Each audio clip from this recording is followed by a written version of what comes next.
Well, we have to discern what we mean by Sabbath, because technically speaking, Sabbath, Shabbat in Hebrew, according to the Old Testament and how God established it at creation, which it is a creation ordinance, very important point, He established it on the seventh day of the week, which is, of course, our Saturday.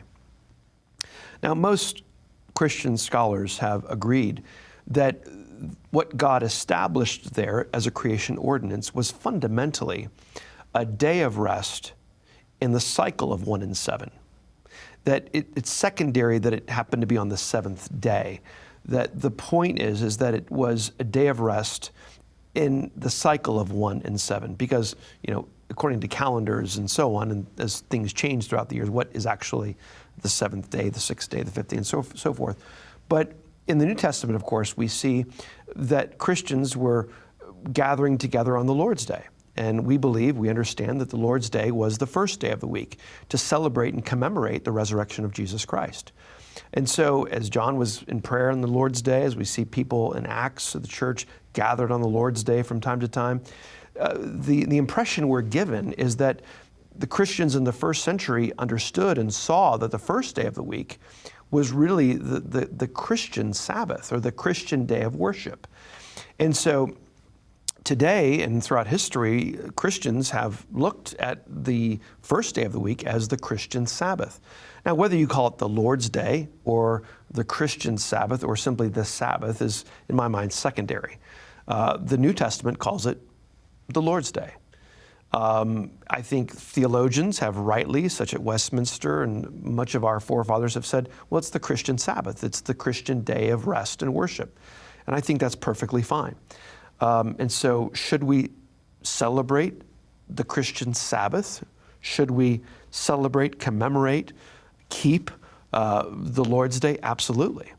And I would even say that because it is a creation ordinance, it's really not up for grabs. It's not an option for us.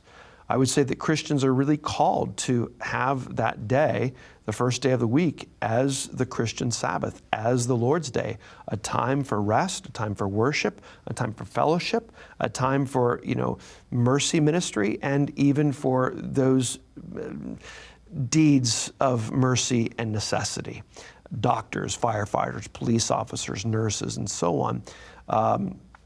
But that I would even add this, even we as pastors, it is our day of rest and worship as well. And that's something that is misunderstood, I believe, by a lot of pastors. Sure, you might get another day off in the week. Fine. But the Lord's Day is your Lord's Day. It is your Sabbath as well. It is our day to celebrate. It is our day to fellowship. It is our day to worship. And it is even our day to rest. And even though we don't always get to rest as much as we might like, our rest in doing the things that God has called us to do is joyful rest. Now, I preach typically 3 times a Sunday, twice in the morning and once in the evening. And here we are right now on a Tuesday night, and I'm actually still tired from Sunday. My voice is still catching up from Sunday night, and I was tired coming into Sunday. But I really do believe this.